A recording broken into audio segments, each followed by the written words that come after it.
If you haven't heard about Anchor by Spotify, it's the easiest way to make a podcast with everything that you need all in one place. Let me explain. Anchor has tools that allow you to record and edit your podcast right from your phone or computer. When hosting on Anchor, you can distribute your podcast on any listening platform like Spotify, Apple Podcast, and many, many more. It's everything that you need to make a podcast all in one place. And best of all, Anchor is totally free. Download the Anchor app today or go to anchor.fm to get started.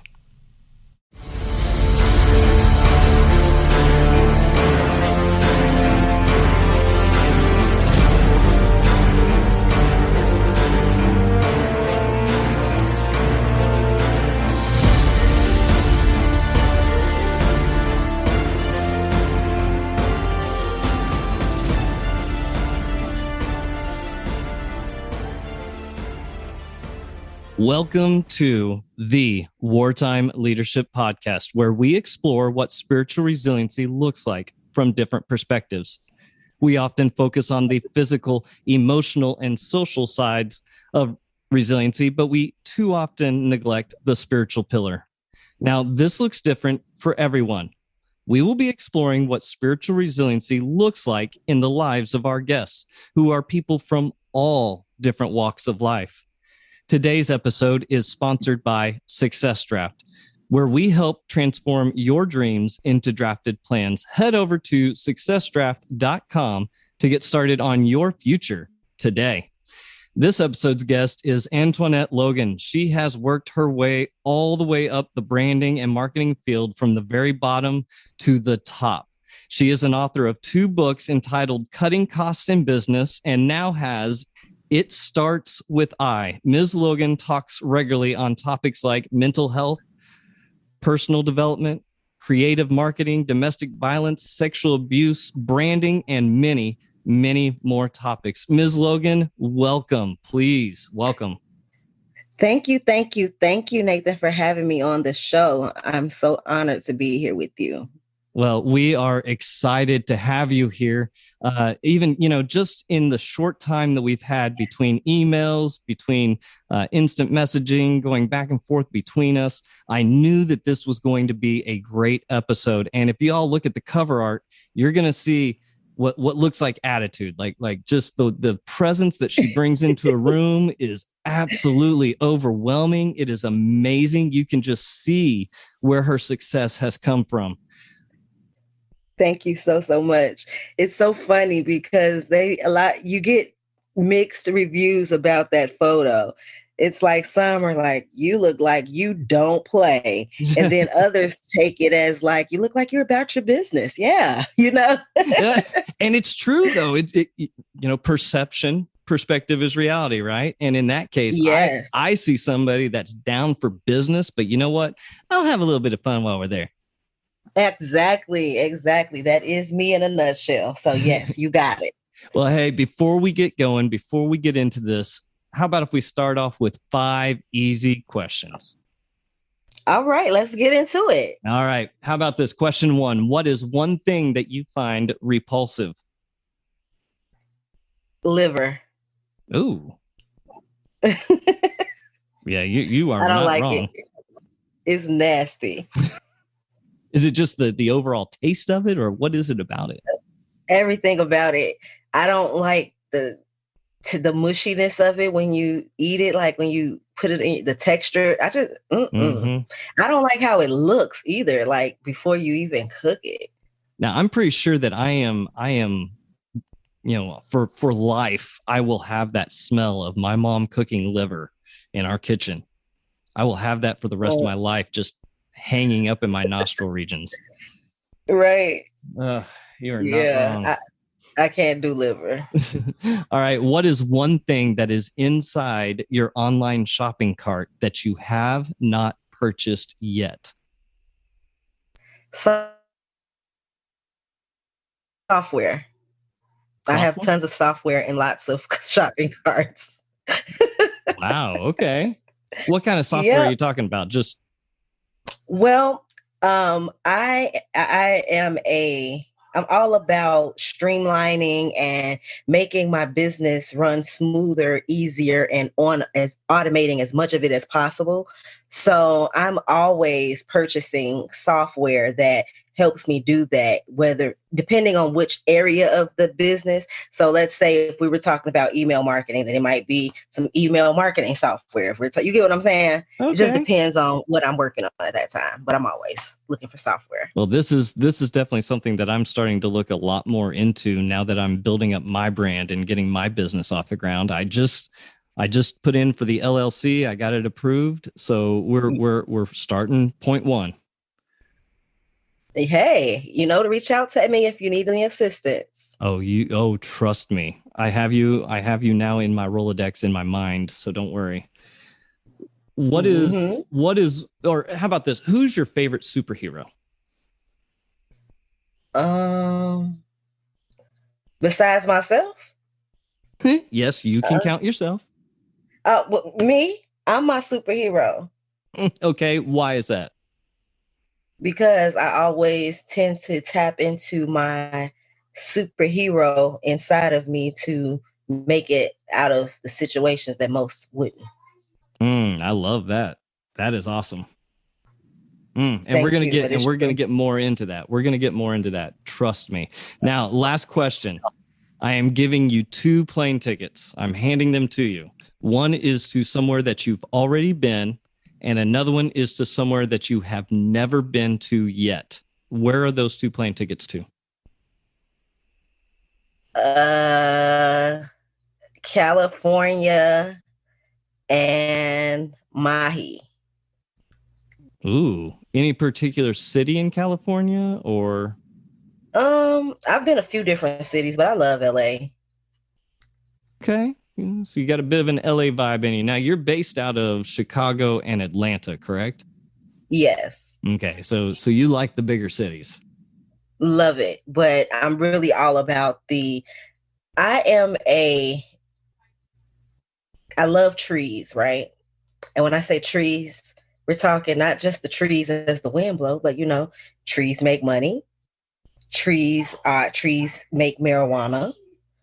Trees are beautiful, such as palm trees. So like anywhere I can go and get those three things, I'm happy about that. Okay. I I'm like it. I'm very Trees much make a everything. cannabis and marijuana advocate. I love money and the beautiful palm trees and exotic trees. I just love the whole vibe. I love it. Here in South Carolina, it is called the Palmetto State. So we have a lot of palm trees. So I definitely get you on that one. Hmm. All I right. have to Well, come back down there and check you all out again. I haven't been to South Carolina since last year during my tour. oh, it is absolutely the most relaxing place that I've ever been, that we have ever lived, has definitely been here. It's one of my favorite places. Nice. So how about this, Miss Logan? Why don't you take us through your backstory? Kind of bring us up to date of everything that you've been through, what you've been through, what jobs you've had, or really, you just tell us about you. Okay.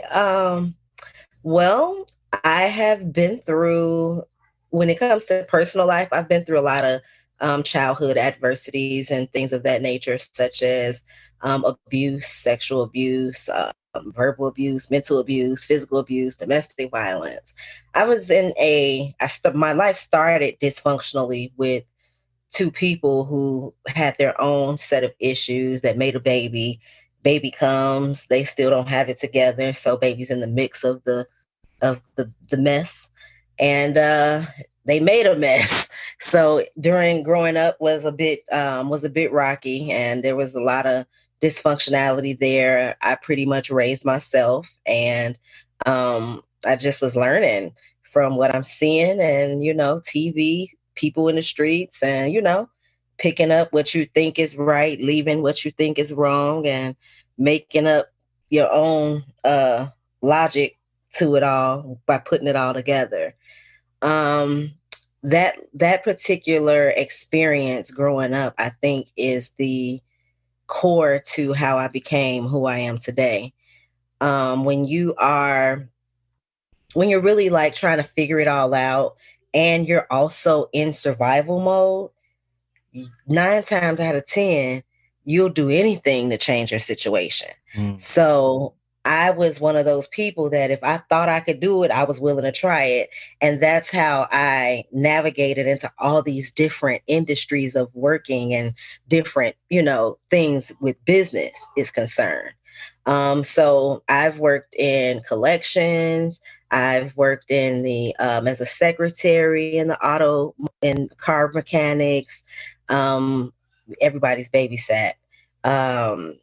PR, newspaper writer, work for a magazine, radio personality, TV personality. I've been on TV shows and reality shows. So much stuff. Modeling. I've been a rapper and a singer. A hairstylist, working in shops and doing all that. I used to do makeup. An image consultant. I'm just kind of thinking, and brand ambassador. I've done so much different stuff. A program manager, tour manager. You're a Renaissance woman.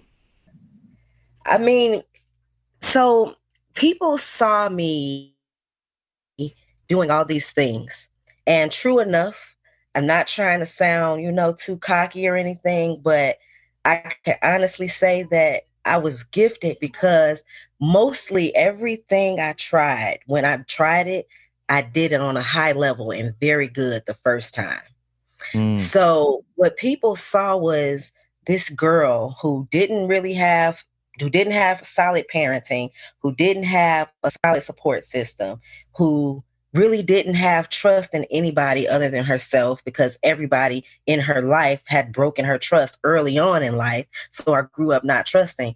All I had left was to trust myself and to bet on me and to try. That's all I had. So I was forced to do whatever I could that I thought would make me $1. So if I thought that I could do it and I could be good at it, in my mind, that equates to money, which equates to being able to live. So I tried it. And that's really how we got to having all these different skills and trying all these different jobs. Well, because I was just really trying to survive. Yeah, it almost sounds like your strong personality comes from you raising yourself and you kind of having to create that strongness in your life. Yeah, you're right. You're right. It may have been a part of that rebranding, which may be why you're so good at the branding side of things, where you're selling it, you're selling the concept and the idea, and that comes from you having to brand yourself growing up. That's absolutely amazing. You are absolutely right. And to be honest with you, I didn't give it the credit that it deserves until you just said it, because my company is called the AIM Agency. AIM actually stands for altered image. And I did not realize it until you just said it, like literally altering the image my whole life. Absolutely. And it's amazing to think about it because it's survival mode. Just like you said, it's going into a survival mode where you have to survive in the environment that you're being placed in. And sometimes that means that you have to be a chameleon. You have to alter your ego, your image, who you are as a person to make it through. Yeah. Yeah. Wow. See that? Good connection here, folks. That's what it's all about, right? Relationship is where healing happens. And so that's what we're all about.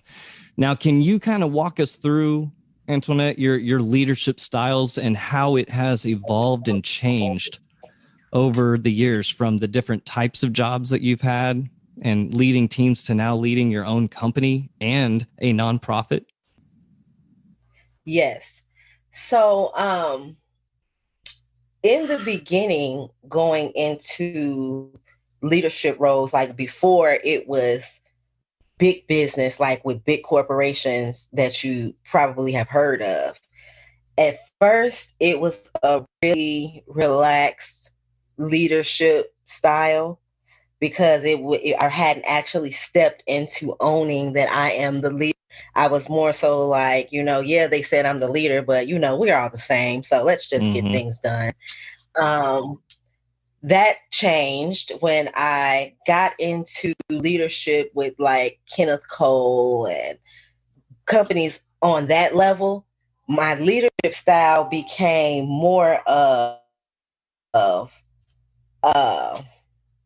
more of a you have to do it this way and it has to be done right all the way. Like I kind of feel like I was more of a finger pointing type boss, like really on your butt, because I had these big companies that were watching me heavy.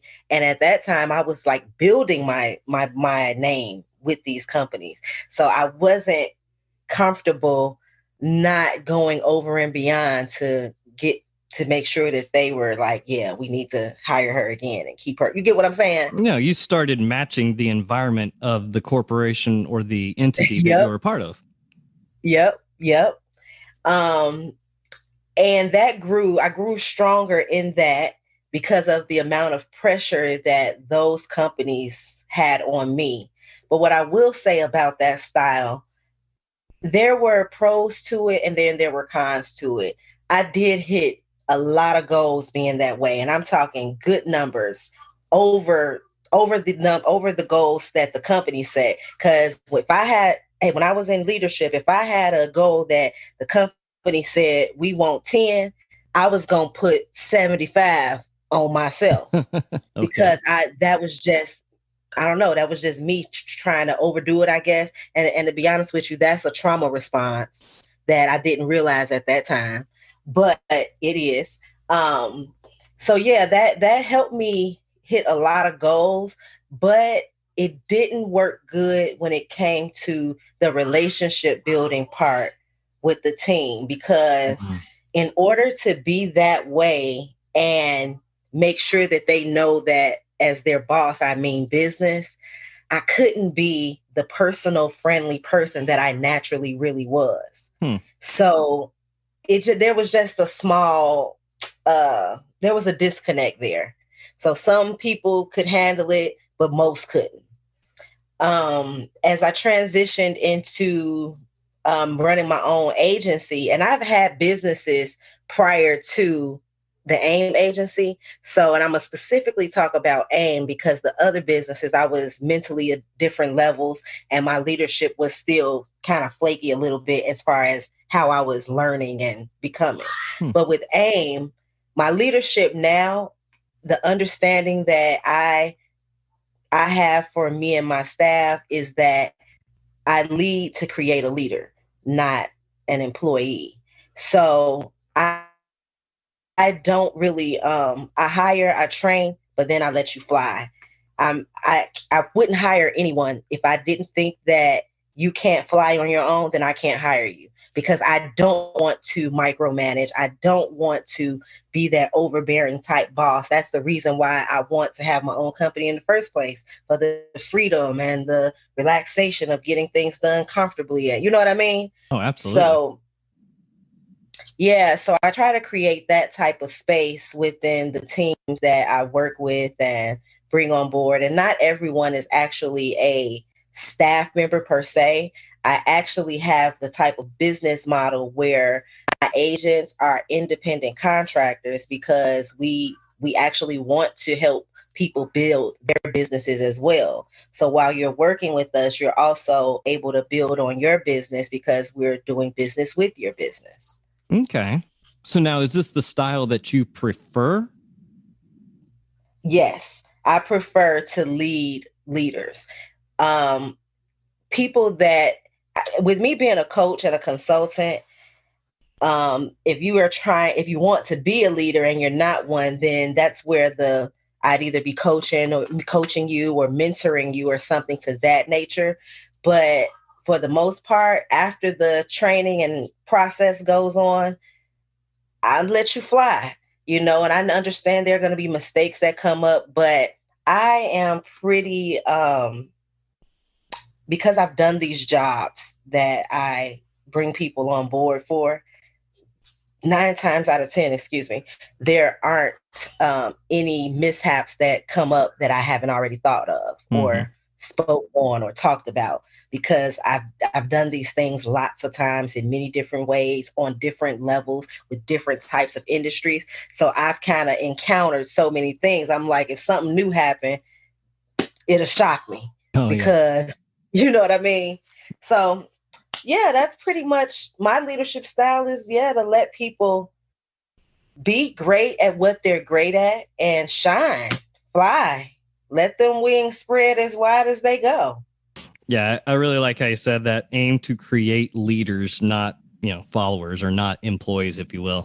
I like that a lot. In fact, my style is very similar to that, where I like to come alongside because I know how I am. I know that I can push. The drill instructor, because I was a drill instructor for 4 years. That guy loves to push, right? Like that's needed in that environment. But I like to push as much as I need to. And the reason I come alongside is because I can push. But when they start to fall, I can catch them because I'm right there next to them to where I can immediately revert from pushing on the back to catching in the front. Skinning the knees is perfectly fine. It's perfectly fine to skin the knees. Skinning knees means that they're learning. Now, if they fall and bust their face, that's failure, and that's on me. Right. I can't deal with that. That's got to be something completely different. So I love some of that you gave. Actually, I love most of what you gave us. The standard being the pressure, the different styles that you navigated in and out of. And I'm sure that there's opportunities where you see it, where you need to kind of mix some of those together. Yes, there are. I found that being too relaxed with people that need to be they need to be given deadlines and things like that. That's where I kind of just add in accountability partnerships, so to speak. Like, yeah, I'm your boss, but then I just be an accountability partner, checking in every so often, saying, hey, did you get this done? Did you do this? Oh, don't forget, we need to get da-da-da-da-da, but not in a way where I'm like over your shoulder, bugging you about the same things over and over and over again. Just in a way that's like, because at the end of the day, I make people understand that I'm human just like you. So even though I'm always going over things, making sure that I cross the T's and dot the I's, I'm still human. So I still do make mistakes, and I know that they will too. But I think just, trying to be a accountability partner helps a lot. Now, being human, Miss Antoinette, but also at the same time, you are a superhero. So there's a balance there, right, between being human and being superhuman. There is, because you know how they be like, you always think you're right, or you think you know everything. Mm-hmm. Oh, I got it. The funny thing about that statement is, if it comes out of my mouth, I am right. And you know why? Because I don't speak on things I don't know. Period. There it is. I'm not one of those people that are like, I'm a believer in this or that. That's not me. I don't even use that word. I don't believe in anything. I either know it or I don't know it. And if I don't know it, why am I speaking on something I don't know about? That means I need to be researching until I know.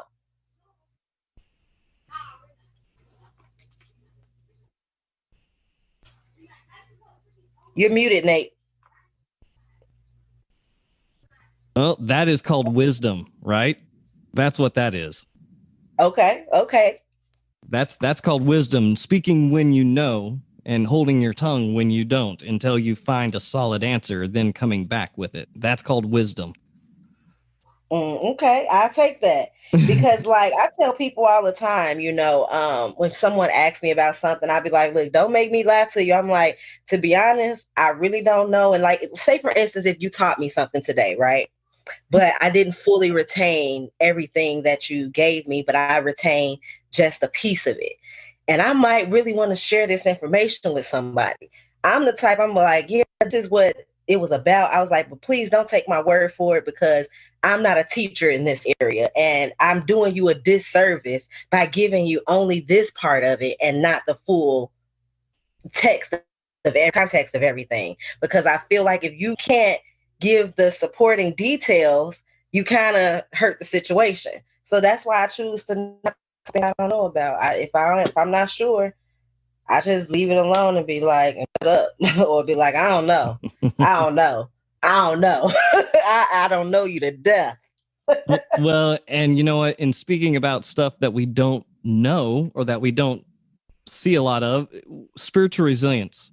This is something that we try to cookie cutter, that we try to make into this, this one thing, and we can't we can't see that there's actually different approaches to it. There are square holes that need to be filled with square pegs, and circled holes filled with circled pegs. What comes to mind when we say spiritual resilience? Well, resiliency in itself is, to me, is the goal, even when you feel like you can't go. But when you bring it together with spirituality, to me, spirituality is a self-knowledge thing. It's really all about self to me. I feel that we are all pieces of the Most High or the Creator, whatever term you want to put on it, on how we got here. I think that all of us are a form of that. And spiritual resilience is, to me, is about going deep within yourself to not stop or give up, to keep going. It's coming to a place within you that pushes you to keep going. Like, it's not your kids, not your parents, not the goal of getting money or getting a reward for whatever thing. It's you. It's something inside of you. It's almost like, this is touchy to say. So I don't mean any harm to anyone, and this could possibly be a trigger warning. So excuse me if it is. But when you deal with people who have tried to commit suicide but were unsuccessful. Suicide is a very hard thing to do. Like, it's really hard to, like, unless if you do something that, like, pull a trigger, like, once you do that, the trigger is pulled. But what I mean is like somebody trying to smother yourself. You know what I'm trying to say? Like, there's something inside of you that as soon as you get to that point, you can't breathe. You like, you pulling the bag back off your head. It's something in you that just pushes you to go and keep going and keep going and keep going. I don't know what that thing is outside of it being what you said. It's exactly what you said, spiritual resilience. What else is it to call it? Yeah, I mean, very, very proven point. And I get what you were saying about, the difference between pulling, and suffocation, that there's something that drives you beyond that point. It's that comma in the sentence, right? It's that short pause and then propel past. In my case, it's comma, but God, right? Like, that's how I believe. That's the point to get over. But how do you build spiritual resiliency within yourself? I don't even, to be honest, I don't know how I build it. It's just there already. I don't know. Okay, so how do you cultivate it? How do you grow it, or how do you strengthen it? Well, I mean, I guess some people would say because I use affirmations, or I don't, but to me, I don't know. I don't have an answer for that because I don't feel that I'm building that. It's just there, and it's there for me when I need it. I'm not building it. It's there already. I came here with it. Like, all these things that we have when we say, oh, you're a strong person. I don't think that my experience made me, what I went through as a kid or as an adult made me stronger. I know that I came here already strong. I already had it when I got here. I didn't get anything by building it that way. I came here with it. I already got it. And that's kind of what I teach to people that I work with and train on different things, because really you have everything within you that you need to achieve any goal that you set for yourself during this human experience. You don't need parents. You don't need a book. You don't need school. You don't need YouTube. You don't need nothing. You literally have everything inside of you already to get and make whatever happen that you want to happen. It's up to you to tap into that space to get there, though. So even though you already have it, that doesn't mean that you automatically know how to go and get it. That's where the work comes into figuring out what you need to do to tap into your place of what I like to say, remembering. Because I feel that we have these things in us already when we come here, but once we enter the human experience, we kind of forget those things, and something has to happen that some people may relate to as an awakening or a breakthrough or something like that, that makes you remember certain things within yourself, and then it's like the light switch happens. Now you're tapped into the stronger parts of yourself and the parts of you that are pushing you to go and do said things. I've been this way a very long time, for as far as I can remember. I literally just had a conversation with my cousin yesterday, and she was just saying, she was like, you always been this way. You said I would never ever see you working a hard labor job. She was like, because there's just something in you that you always had. You just know how to just use what you got inside of you to make things happen. And when she said that, I was listening, and I'm not in awe when she say these things, because it doesn't seem like that's what it is to me, because it's me living it. So I don't feel like I just always had it. When I heard her say it, I'm like, I guess you're right. You know what I mean? I'm just going. So I think that it's in you already. Okay, so then how do you cultivate it inside of a team? How do you pull it out? How do you say you need to just bring it out? How would you suggest to your teammates, to your people that work with you, to pull that out? Like, you've been with your experience of your family, your past has driven you to have to do that yourself naturally. So you know how you can do something and do it very well, but it's just something that you just don't know how to teach. Mm-hmm. That specific thing, I can't teach you that. You either got it or you don't. You either have it in you or you don't.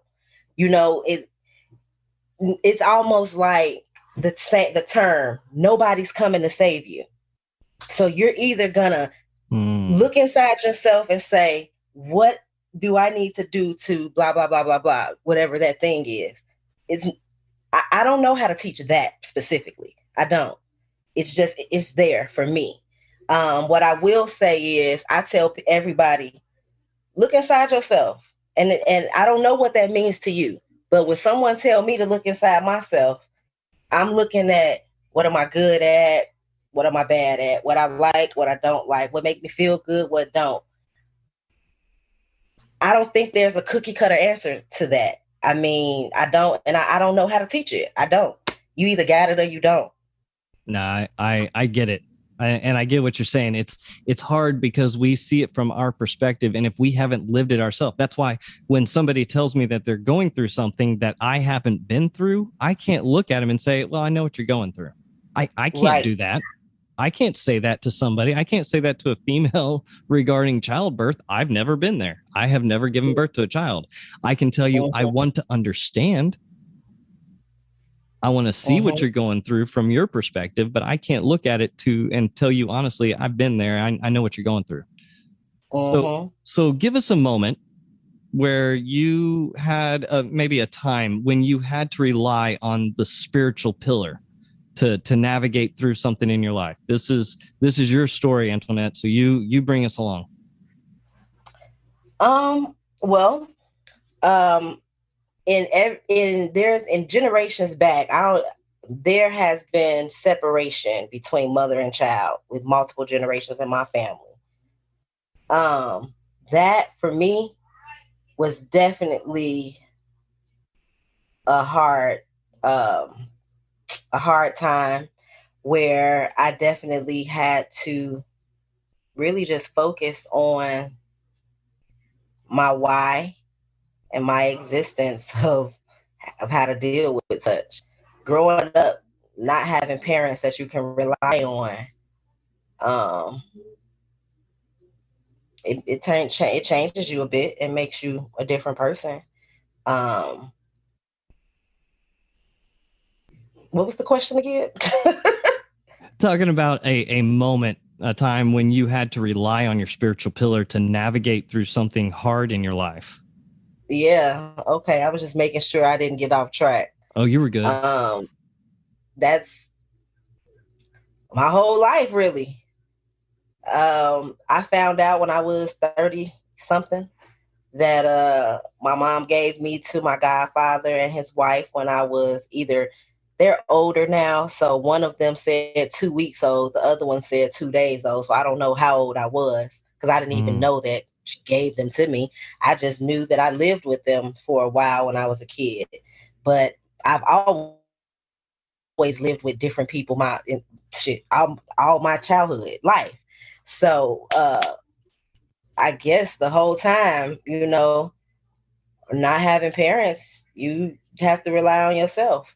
Even though you have people that will be nice to you or kind to you or treat you good, there's a feeling that you just always feel that that it would be different if it was from your own loving parent. Mm-hmm. There's a feeling that you have. It's like if you were a kid that, let's say you lived in a house with your grandparents or auntie and uncle, and it's a bunch of other kids there too. They buy their kids something, they get you one too, but there's still that feeling that you have when you can't rely on your own parents. When you So have to be the parent for the parent. that too, that's a whole nother part of it. Yep. Well, you said something very, very important in that. You said she gave them to me. She gave them to me. It's almost like you look at it like it was a present from her, like your godparents were a present from her to you. Well, I will say that I know that had I not been removed out of their lives, my life would be 100% different. I've had two actually. I had another family that I lived with in my childhood that were really, really good to me too. And also with them, I was snatched from them. And and now that I'm having this conversation with you, I'm realizing that all the situations that were good for me, they snatched me out of and put me in bad situations all over again. Every time it was a good situation, they snatched me out of it and put me in a bad situation. Because my aunt, she's that I'm talking about, she's not my birth aunt, but growing up living in her house, that's what I called her. She recently passed, but prior to her passing, I had constantly been going and visiting her periodically because my significant other's mom was going to the hospital down the street from her house. So I would use that time to just go sit and hang out and chit chat and all that good stuff. And we would reminisce and talk about different things. And she voiced to me several times, like, we have no idea why your mother took you out of our lives and completely stopped talking to us because we didn't do anything wrong to her or you. And I don't know. Like, I would say that the people that were those two families, her, my aunt, and then my godparents, they were really good situations. So yes, I would say they were like gifts to me because they were good situations for me. Yeah, so this is a subject that's kind of important to my family, just simply because our son is adopted, right? We adopted him 2 years ago. So we've kind of seen that transition where you see the ebbs and the flow through the hurt and the pain that kind of come with those types of situations.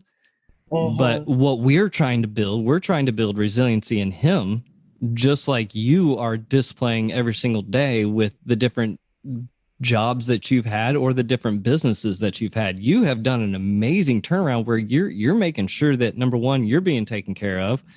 And it almost seems like you're wanting to make sure that those around you are being taken care of, which is why you always refer to as you're creating leaders. Your aim is to create leaders, not employees or subordinates. You're wanting to empower other people around you, and that's a very useful tool to have, to be able to tell somebody and to build them up in that way. So I think you're getting your resiliency in that way. Thank you. I can say that you might be right about that, because I honestly don't think of it that way. Like, I have a habit of just going. Most of my life is kind of autopilot unless I'm like on vacation. Mm. It's I'm just going. And I'm always going. It's something, because I've always been going, even as growing up, I'm always going now as an adult. So yeah, I am trying to empower you as a leader and all these things, but to me, it's like the natural thing to do. It's not like I'm setting out to say, I'm going to do this because it makes me feel better, or I'm going to do this because it makes me a better person, or any other reason. Then I know for a fact that you got to have your own back, because people will let you down in so many ways. So I'm trying to build you up to be the best you could be without me. If you walk away from me today, whatever you learn from me, you can take and do great things with it.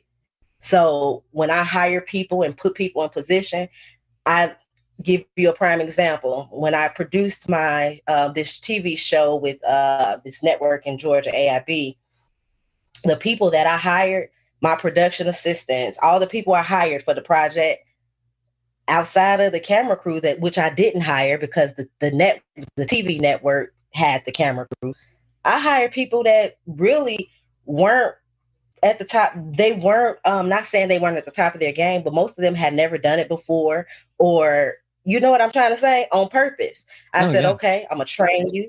I'm going to give you this position so that when you're done with me here, you could take this to BET, ABC, WGN, whoever, and you can get a real job from these people in them positions if you want to, because I'm going to give you the experience that you need right here today. And I'm going to train you how to do it.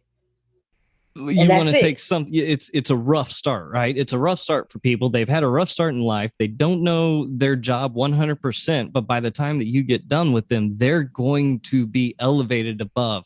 They still have room to improve and go further, but you're at least empowering them to learn. Right. Absolutely. Right. I love that. But I want to, I'm not going to say that. Go ahead. No, go ahead. I'm sorry. I was gonna say I actually am very confident in those that worked with me to actually, yeah, they could learn. You can always learn more in any field you're in. You can never know everything, but they able to go and get positions and not have to be trained again, because I train. I'm very hands on, and I'm a literal person. If you don't understand something, or I don't understand something, I'm going to flip that question around 50 times until me and you both are on the same. I like that.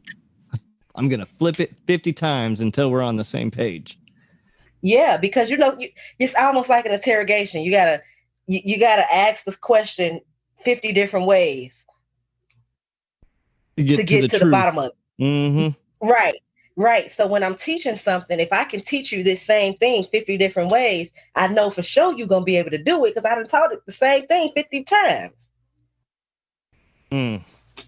Well, now I'm going to flip it on you a little bit. I want to know something else that you're doing good. You started a nonprofit called Bonded by Birth. What is that? Bonded by Birth is we're an advocate for parents and children dealing with ruptured relationships due to the separation or disconnection from one another.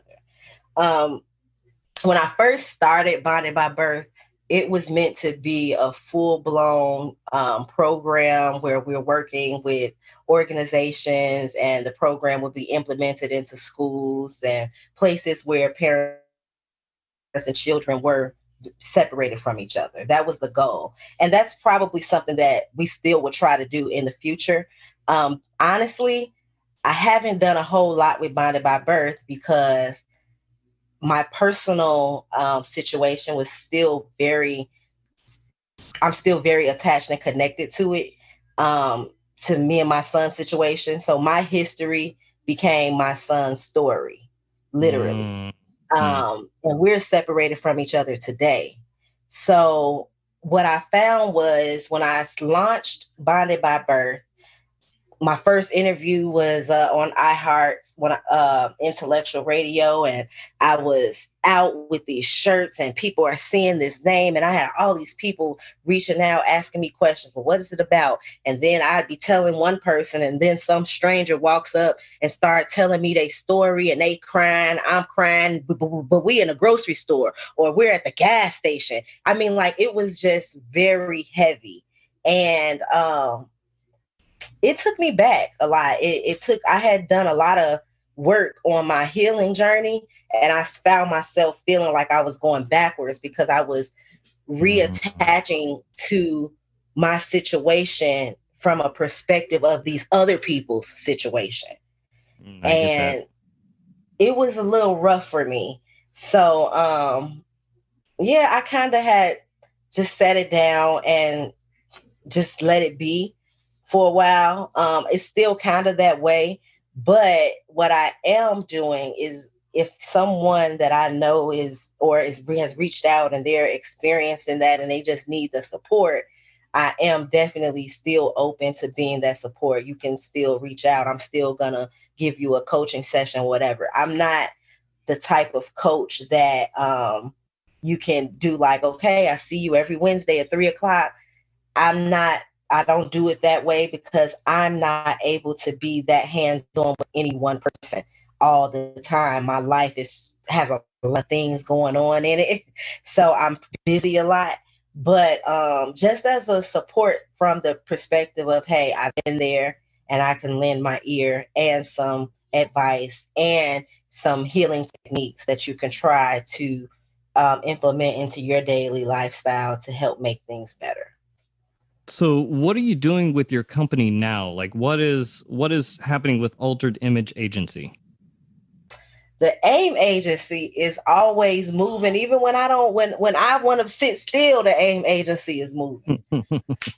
Currently we've partnered with Socigo Digi to create a podcast sponsorship collaboration program.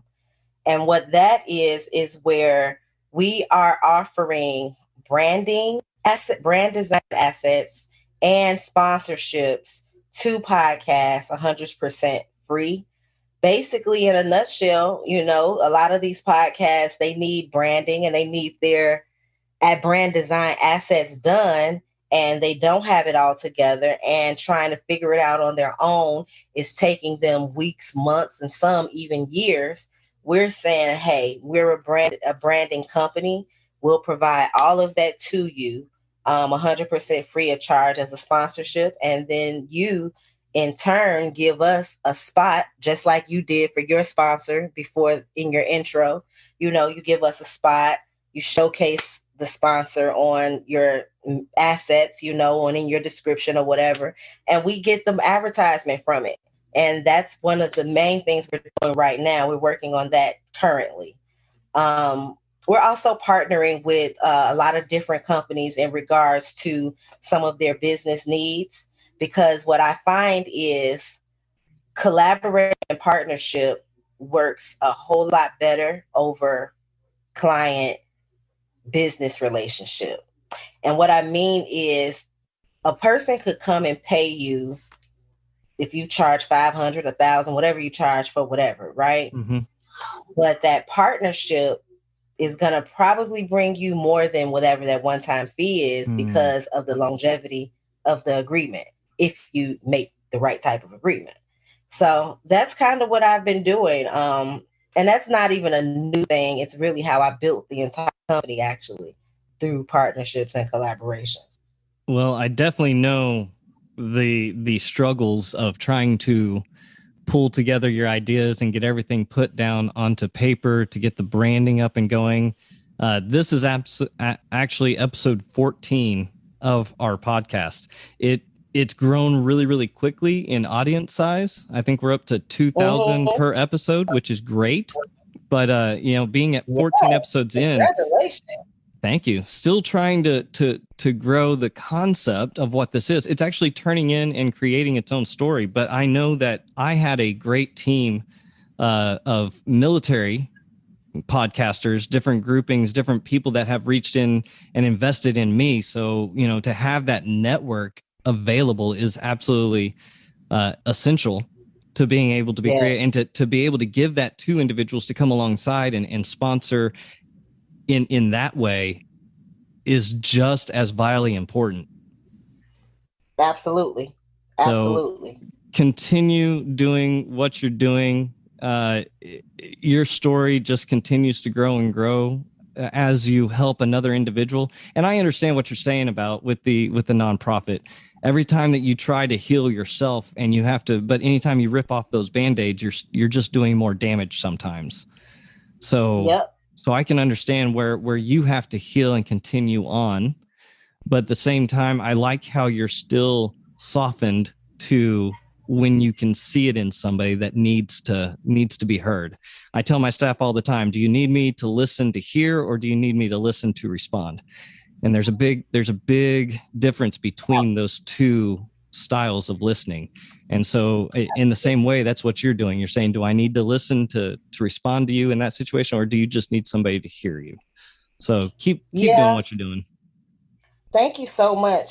Just to piggyback off of that, in that space, it's a tricky situation. People on the outside look at separation and they can come up with a million different perceptions or opinions. But one thing for certain is, no matter why, I don't care if the parent or the child was sick in the hospital, there was incarceration, whether it was death, whether it was parent falling on hard times and child has to go live with grandma or somebody until parent get it together. Whatever reason parent and child is separated, there is some major traumatic emotions that happen on both sides, the parent and the child, especially when it's before the age of 18. And from that point, it's all about being heard, because people are going to make up in their own mind what they think based upon whatever information they are privy to at that time. But it's most cases, most people really don't know all the details. And in those cases, people do really need to be heard. It's not really about responding, because no matter what I say to you, I'm not bringing your baby home to you. So it doesn't matter about what I have to say. What matters is that you're able to express from your own perspective how you feel, because how you feel is valid, no matter what that feeling is. Whether it's anger, sad, whatever it is, it's a valid feeling because you feel it. And that's more reason enough for it to be validated. Absolutely. And validation is key in a lot of senses. You just need to know that somebody validates the concept and what you're going through. Yep. So, well, hey, Antoinette, I know that you're an author. I know that you write lyrics. I know you've always constantly got ideas going on in your head, and you've got all these things that you're trying to get down on paper. But can you give us a book that you recommend? Not necessarily that you're reading right now, but rather just one that you recommend to kind of help people through. Yes. The 48 Laws of Power. The 48 Laws of Power. Yep. What is that about? Obviously, it's the 48 laws, right? Look, I'm going to do you one better. Google it and go get it. Absolutely. That's the answer to that question. Yes, ma'am. And I only say that because I could tell you about it, but if you take the time to go and research what it's about, if you don't already know, and this is really for the listeners, if you take the time to go research it, you're bound to go and grab it. And it's going to do you justice. No matter how high or low you are in your life, it will do you justice. All right. You all heard it here. Absolutely. Hey, Antoinette, thank you so much for being here today. Today's episode is only possible thanks to my friend, and producer G. Frazier with 369sounddesign.com. Jeff and I have known each other for over 20 years. It has been an amazing relationship and just even grown even more so outside of the military, as he has probably the hardest job of anyone by making me sound good. So we are blessed by the entire team here at the Wartime Leadership Podcast. We will see you next week.